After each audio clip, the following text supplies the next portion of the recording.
Let's talk about this Ravens and Chiefs game. Personally, I really enjoyed watching this game. I watched all through the plays. I think the one part of the game that I missed was Roquan getting the interception. And even then, I was right back on to watching the game right after. I will say this, though. I will talk about the Ravens first, then the Chiefs. Lamar Jackson had some points where I was like, okay, why are we missing the wide open man?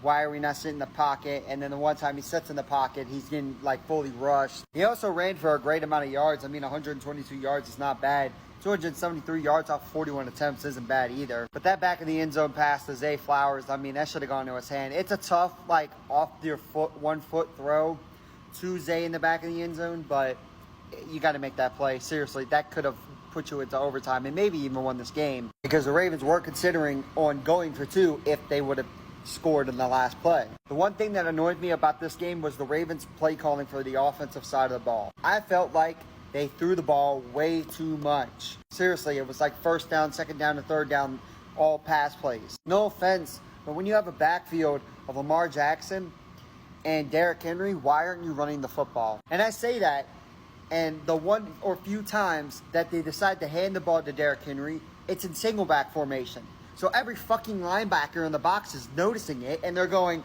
well, it's clearly a run. It's kind of annoying, dude. I mean, come on. You can't set these guys up in, like, shotgun formation and do a read option play? This dude, he averaged 3.5 yards per carry, I know. Derrick Henry deserves way more than 13 touches. And I know it's the first game of the year, but seriously, if they want to go on to beat the Chiefs, they seriously have to give that man the ball more. And then we talk about Mark Andrews, just 2 catches and 14 yards. I feel so sorry for the people that drafted him in fantasy because I know a lot of people were expecting him to come back and kind of be hot a little bit. And it didn't turn out to be anything like that because Isaiah Likely took all the touches, basically. I mean, we knew the potential he had when Mark Andrews got injured, but it does suck to see that, I feel bad for fantasy football fans that all picked up Mark Andrews just to see Isaiah Likely, go out and take all the targets and the catches. And then I thought Zay Flowers played pretty decent. I felt like they just gave him the ball more of the time, like on short routes. So that's all right. I mean, it is what it is. The play calling has to be adjusted. It has to be fixed. And then we look at Patrick Mahomes here.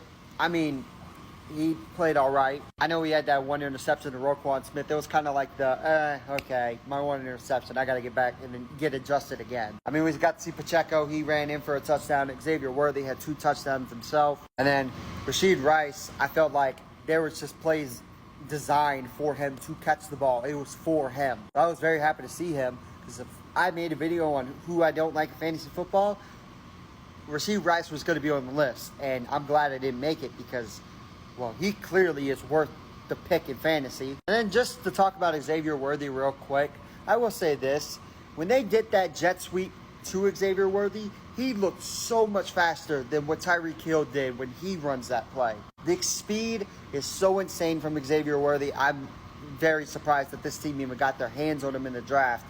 And it's going to change their team by a lot. I'm sorry I haven't made a lot of videos recently. I have lost the motivation to kind of talk about football and post about it. I'm going to try and get better at posting, and I'm going to try and upload a video a day. If I can't get a video up one of the days, I'm so sorry, but I will try for this week. Oh, and real quick, if I was to say who was going to win this game, I honestly don't think I would have made a pick on this because I seriously liked what Kansas City did in the offseason, and then I liked what Baltimore did in the offseason. But overall, though, this game, I loved it. It was probably one of the best Thursday night games I've watched in a very long time. So I'm going to try and post a little bit more, and if y'all watched through this video, thank y'all so much.